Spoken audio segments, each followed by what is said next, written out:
Assalamualaikum warahmatullahi wabarakatuh. Pada kesempatan kali ini saya akan mencoba membahas mengenai identifikasi mikroorganisme bakteri.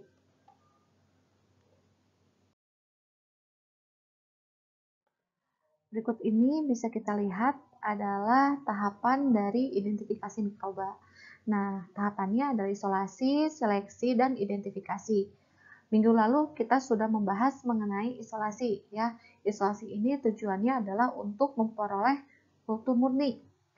Setelah tahap isolasi ini didapatkan, nanti akan lanjut kepada tahap seleksi. Di sini tahap seleksi bertujuan untuk memperoleh galur dengan kinerja terbaik. Jadi nanti kita memilih galur yang terbaik. Apakah nanti bisa diambil dengan melalui proses mutasi ataupun rekombinan ya. Dan selanjutnya adalah tahap identifikasi. Tahap identifikasi ini dengan menggunakan metode yang sesuai dan untuk mengetahui nama ataupun klasifikasi dari mikroba. Pada awalnya mungkin ada sampel yang akan kita teliti dan kemudian dilakukan pelarutan ya, dan dilakukan penggoresan. Kemudian nanti ini kita seleksi ataupun kita identifikasi apakah yang kita dapatkan kultur murni tersebut termasuk dalam bakteri gram positif, gram negatif, ataukah secara bentuk dia termasuk dalam kokus ataupun basil.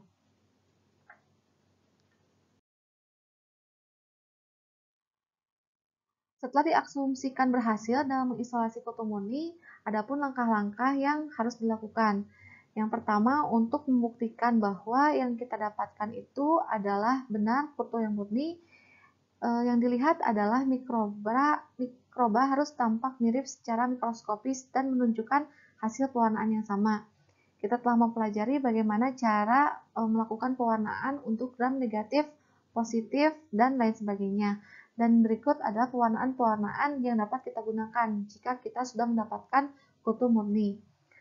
Lalu yang kedua, pada saat ditanam pada cawan agar, semua koloni ini harus menunjukkan kesamaan ya dan pertumbuhannya.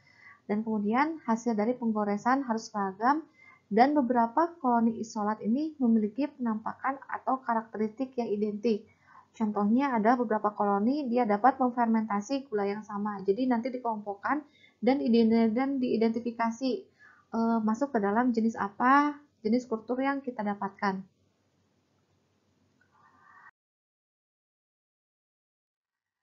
Ini adalah tahap seleksi, di mana tahap seleksi ini bertujuan untuk mendapatkan galur dengan kinerja yang terbaik, di mana galur tersebut tidak menghasilkan produk sampingan yang tidak dikehendaki. Jadi kita mendapatkan memang yang terbaik, ataupun jika kurang kita bisa melakukan genetika mikroba yang sudah dijelaskan untuk memperbaiki kualitas mikroba. Dengan cara apa? Dengan cara mutasi ataupun dengan cara rekombinan.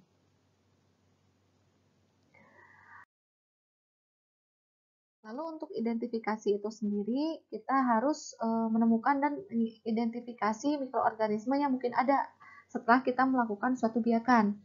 Nah, yang pertama yang harus diperhatikan adalah memilih medium perbenihan primer yang tepat untuk jenis-jenis spesimen tertentu. Jika kita ingin mengisolasi jenis bakteri, misalkan gram positif atau gram negatif, itu bisa dengan menggunakan medium yang memang umum digunakan. Tapi misalkan jamur ataupun fungi, itu kita bisa menggunakan medium PDA. Atau misalkan kita ingin mengidentifikasi bakteri khusus, misalkan Streptococcus mutan, itu bisa kita menggunakan agar darah.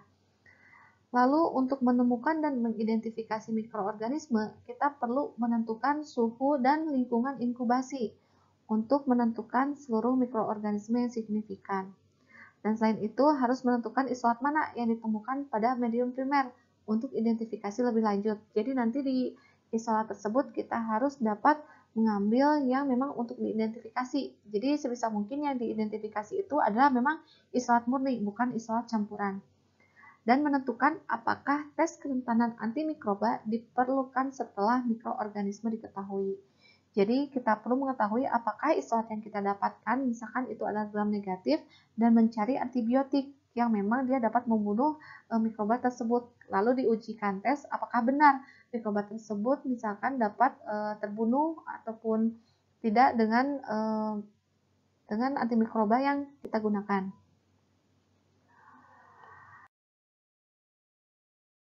Nah, kemudian ini adalah teori-teori ya mengenai identifikasi. Yang pertama, identifikasi ini biasa digunakan menggunakan lempeng agar dengan cara menanam pada medium kaldu untuk penemuan awal mikroorganisme. Jadi, memang medium ini tergantung dari jenis yang akan kita dapatkan.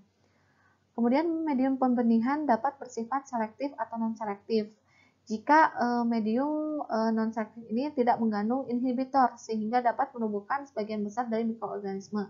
Jadi jika untuk mikroorganisme yang umum kita bisa menggunakan medium yang non-selektif. Tapi jika kita ingin mengetahui satu yang sudah ditargetkan, kultur apa yang akan kita dapatkan, itu kita bisa memakai medium yang selektif. Nah, medium selektif ini biasanya mengandung suatu inhibitor ya. Di sini mengandung inhibitor yang dia mengganggu adanya pertumbuhan bakteri lain selain bakteri yang kita inginkan. Nah, contohnya di sini adalah medium selektif bisa dipakai agar darah yang mengandung 5% darah domba dan dipakai sebagai medium isolasi primer untuk setiap spesimen dari klinik. Dan kemudian agar darah ini dapat dibuat selektif dengan menggunakan satu atau lebih antibiotik atau bahan kimia tertentu. Jadi memang antibiotik itu sendiri berguna untuk membunuh bakteri lain selain bakteri yang kita inginkan. Dan kita juga bisa dengan menggunakan agar mekanki.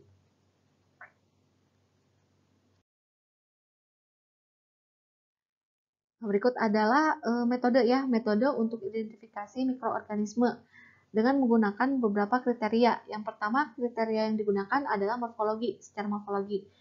Jadi secara morfologi ini kita mengamati ukuran, bentuk, ya susunan sel, lalu adanya flagel, kapsul atau spora dengan bantuan mikroskop, baik dengan pewarnaan ataupun tidak. Karena pasti setiap mikroorganisme itu memiliki ciri khas tertentu dan secara morfologis ini adalah salah satu cara yang mudah digunakan karena hanya menggunakan alat mikroskop. Yang kedua adalah secara nutrisional. Nah, secara nutrisional ini adalah penentuan senyawa kimia dan kondisi fisik ya, baik itu dengan menggunakan suhu, cahaya atau gas yang diperlukan untuk pertumbuhan mikroba. Jadi memang mikroba bisa tumbuh satu mikroba dengan mikroba yang lainnya bisa lihat perbedaannya dengan menggunakan suhu yang kita atur gitu. Apakah kita menggunakan suhu yang rendah untuk mikroba nanti yang bisa tumbuh dalam suhu rendah ataupun sebaliknya. Dan kemudian secara kultural ya.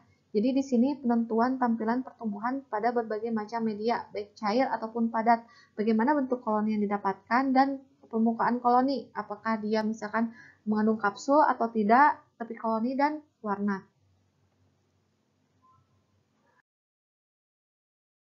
Nah, berikut adalah karakteristik morfologisnya yang tadi telah didapatkan. Jadi, antara satu bakteri dengan bakteri lainnya memiliki ciri khas dalam pertumbuhannya.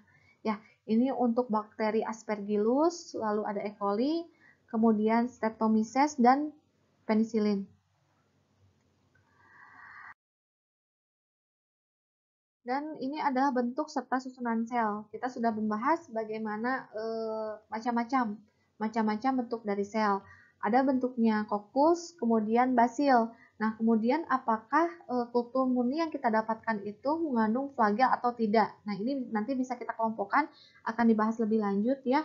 Dan apakah dia berbentuk spiral ya atau spirilia. Jadi ini biasanya dari satu bakteri dan bakteri yang lainnya memiliki ciri khas dan ini bisa dijadikan suatu patokan apakah dia termasuk dalam spesies bakteri yang seperti apa. Kemudian secara kultural kita bisa lihat dari morfologi ya, bentuknya apa round, lalu irregular, apakah dia berbentuk rizoid ya. Ini kultur pada agar. Pada agarnya pun dia akan menimbulkan karakteristik kultural yang berbeda antara satu bakteri dengan bakteri lainnya. Jadi ini bisa dijadikan patokan bakteri apa yang kita dapatkan dari hasil kultur murni.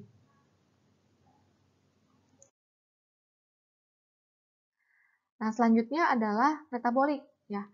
Untuk metabolit ini secara metabolik jadi diidentifikasi dan pengukuran perubahan kimiawi yang dilakukan oleh mikroba. Contohnya adalah kemampuan mikroba untuk mengubah karbohidrat menjadi asam organik, gula menjadi asam dan gas. Nah, contohnya apa?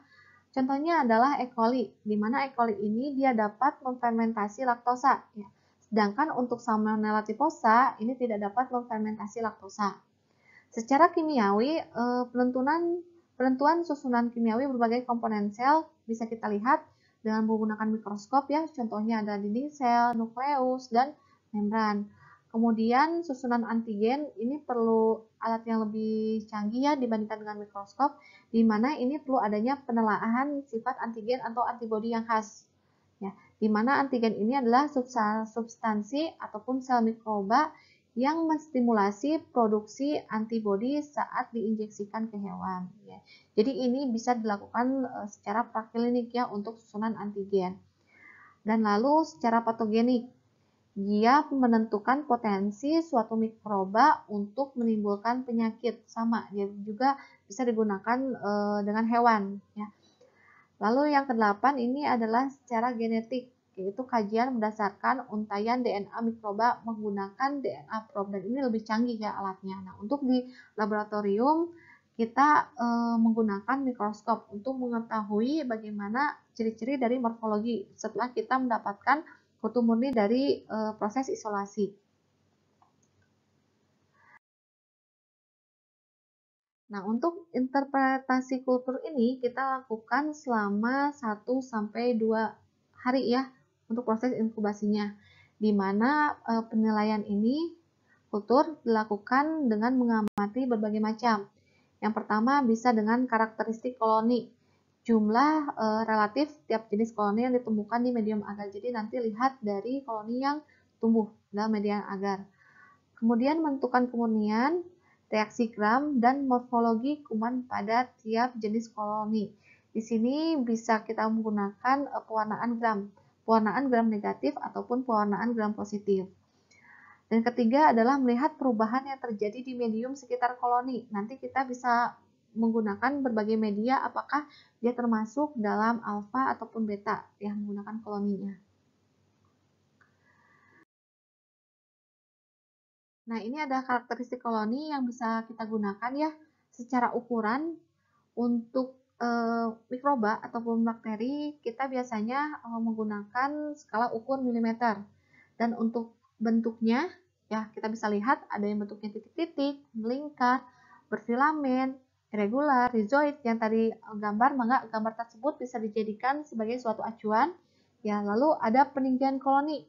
Apakah peninggian koloni yang diperoleh itu adalah datar, meninggi, cembung, pulvinat, umbonat, atau umbilikat?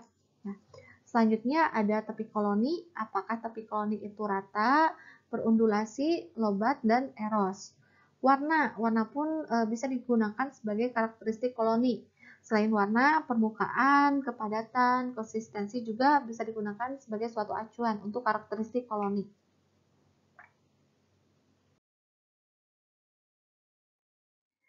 Berikut adalah reaksi pada medium agar. Ya, di sini ada memang beberapa bakteri yang dapat menghemolisis menggunakan agar darah.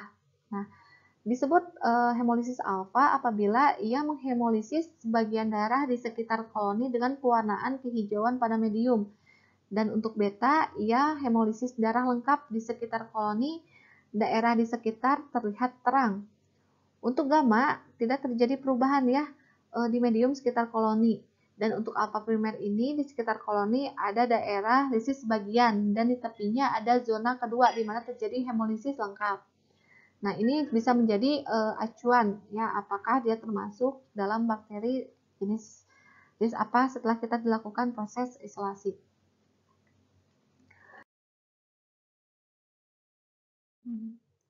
Selanjutnya ini adalah identifikasi spesies bakteri dan seleksi karakteristik diferensial.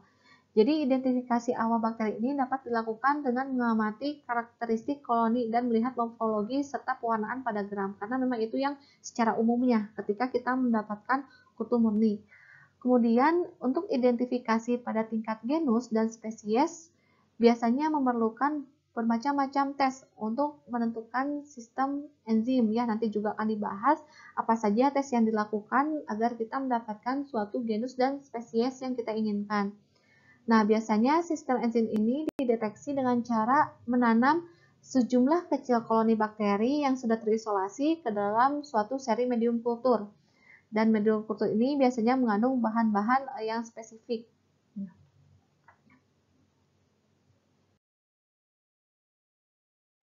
Nah, ini sudah saya cantumkan beberapa kelompok bakteri ya, menurut tipe koloni dan karakteristik diferensial yang sering diukur. Di sini ada tipe koloni, kemudian kelompok bakteri, dan karakteristik diferensialnya. Jadi misalkan tipe koloni dia cembung, lalu pinggiran rata, ukurannya 2-3 mm, seperti krim, warnanya kekuningan, dan dia dapat menghemolisis di zona B ya, zona hemolisis beta. Jadi dia termasuk dalam Staphylococcus. Nah, ini bisa dibaca dan dipahami masing-masing kelompok bakteri memiliki tipe koloni dan karakteristik diferensial yang berbeda.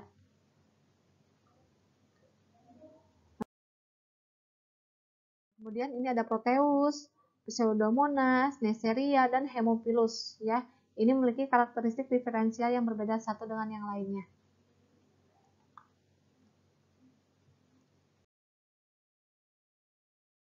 Ini adalah untuk mengklasifikasikan. Misalkan tadi kita sudah mengetahui apakah bakteri yang kita dapatkan itu gram positif atau gram negatif.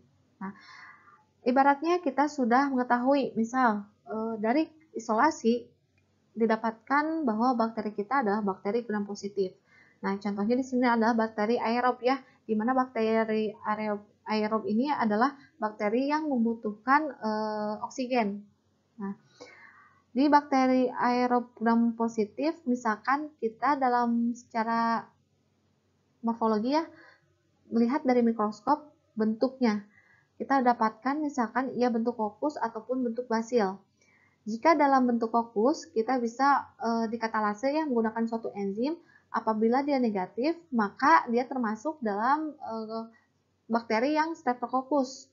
Namun jika dia positif, maka kita harus melakukan proses koagulase. Dan jika dia negatif, ia termasuk dalam Streptococcus epidermidis dan Staphylococcus aureus. Nah, untuk yang Streptococcus ini kita lihat hemolitiknya itu apakah hemolitik alfa, beta, atau non-hemolitik. Nah, ini adalah kelompok-kelompok bakteri yang termasuk dalam bakteri aerob gram positif yang termasuk dalam golongan Streptococcus. Dan apabila ia bentuknya basil dan membentuk spora, ia bisa dikatalase ya jika ia negatif, dan kita lihat hasil dari katalasenya itu apakah bernilai positif ataupun negatif. Jadi memang setiap bakteri baik itu aerob ataupun anaerob dan itu gram positif ataupun gram negatif itu ada zat-zat ya. Kita harus melakukan prosedur tertentu untuk mengetahui jenis genus ataupun spesies yang kita dapatkan dari isolasi.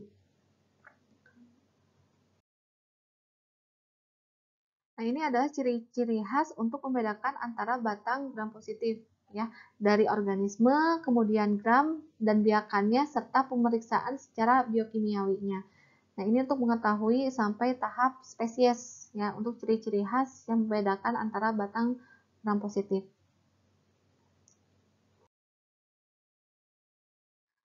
Tadi sudah dijelaskan mengenai bakteri aerob gram positif, dan berikut ini adalah gram negatif. Kita bisa lihat langsung dari bentuknya, apakah dia kokus, kokobasil, ataupun basil. Ya, ini bisa dilakukan oksidase untuk yang basil dan kita lihat apakah reaksinya dia positif ataupun negatif. Dan dilanjutkan dengan fermentasi glukosa. Ya, ini adalah bakteri-bakteri yang termasuk dalam aerob gram negatif.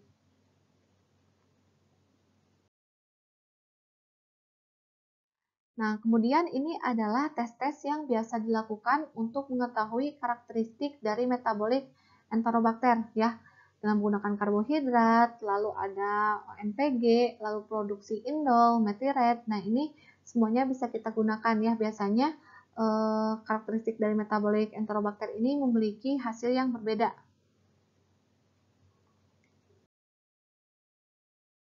Nah, ini ya contohnya menggunakan berbagai regen untuk mengetahui. Nah, ini bisa dilakukan di laboratorium ya, tapi untuk nanti pada saat praktikum kita hanya sampai pada tahap morfologi, ya, penentuan bentuk dan pewarnaan gram.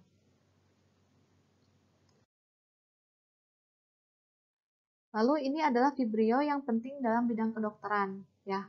Kelompoknya ada vibrio kolera, lalu penyakit pada manusianya dia menyebabkan kolera yang epidemik dan pandemik, ya. Ini yang banyak penyakit-penyakit yang banyak diderita, ya, di Indonesia.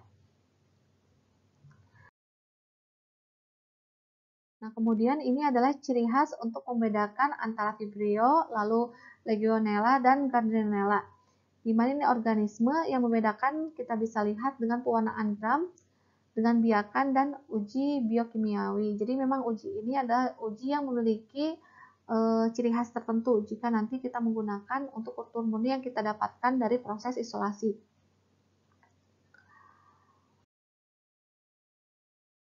Ini juga sama, ya. Ini masih ciri khas untuk membedakan, kalau ini untuk membedakan Pseudomonas dan bakteri lain yang tidak meragi.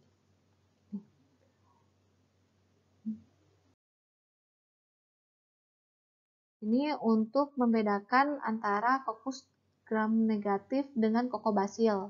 Ya. Ini ada Diplococcus, kemudian ada Coccobacil, organismenya ada Neisseria, lalu biakannya kita menggunakan biakan pada agar darah, ya.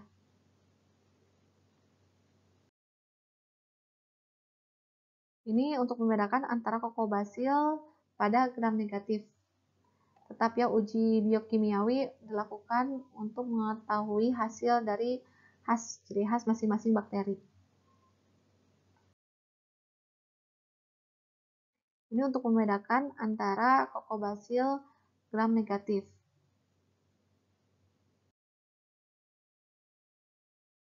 Tadi telah dibahas mengenai bakteri aerob. Sekarang adalah bakteri anaerob.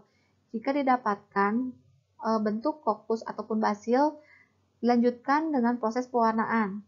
Apakah pewarnaan tersebut termasuk dalam gram positif ataupun dalam gram negatif, dan ini bisa langsung diketahui jenis bakteri yang diperoleh. Jadi memang untuk penentuan spesies bakteri lebih mudah menggunakan bakteri yang anaerob dibandingkan dengan bakteri yang aerob. Ini adalah ciri khas, ya, antara mikroorganisme untuk bakteri yang anaerob.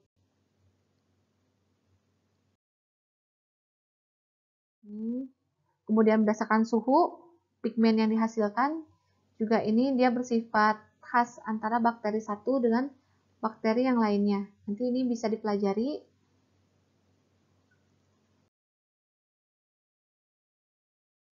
Ini juga adalah ciri khas untuk membedakan antara Mycoplasma, Spirochaeta, dan Rickettsia.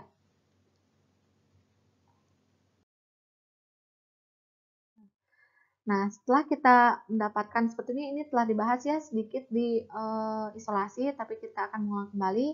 Ini untuk pemeliharaan dan pengawetan kultur murni. Jadi jangan sampai ketika nanti kultur murni kita dapatkan, lalu pemeliharaannya tidak tepat, itu justru nanti menimbulkan adanya biakan lain selain kultur murni yang kita inginkan. Nah, pemeliharaan dan pengawetan ini bertujuan untuk menjaga sampai periode tertentu mikroba tetap dalam kondisi yang hidup atau viabel dan mencegah terjadinya perubahan genetik dan tidak terkontaminasi.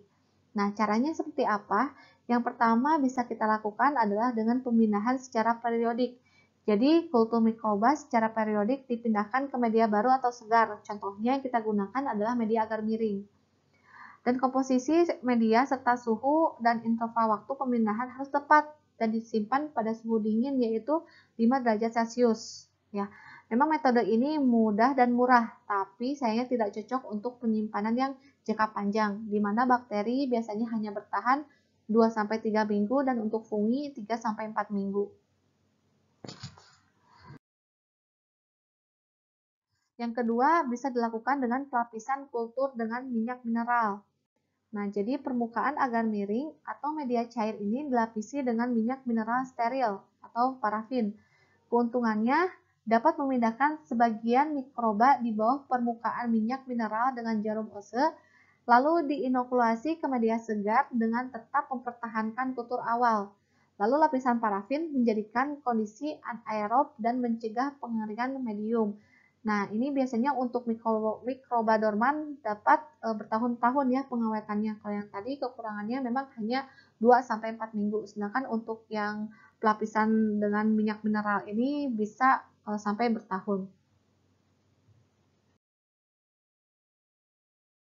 Lalu yang ketiga adalah dengan liofilisasi, yaitu pengeringan beku atau disebut juga sebagai freeze dry.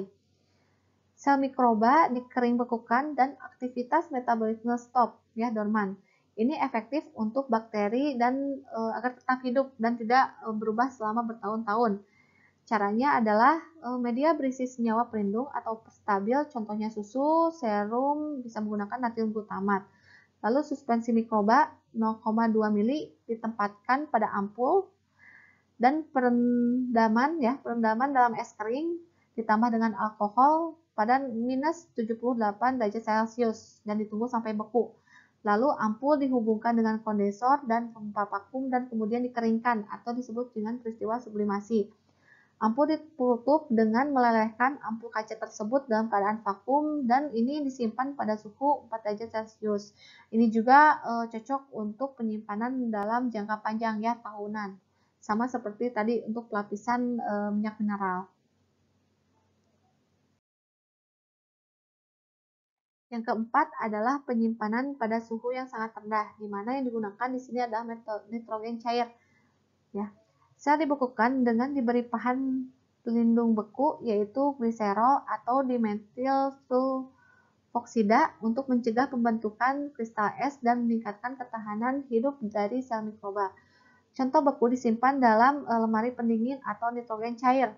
Namun ia kurang cocok ya, kurang cocok untuk bahan ataupun sampel kapang. Kelebihannya ini hampir sama dengan liofilisasi. Ya.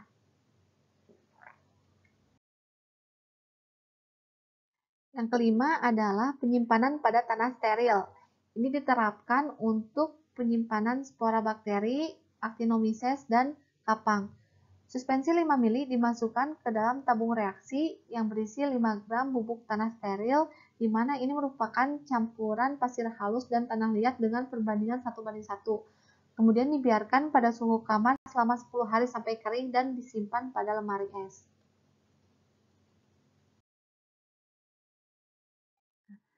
Berikut sekian ya identifikasi mengenai mikroorganisme yang saya sampaikan. Semoga bermanfaat. Terima kasih. Wassalamualaikum warahmatullahi wabarakatuh.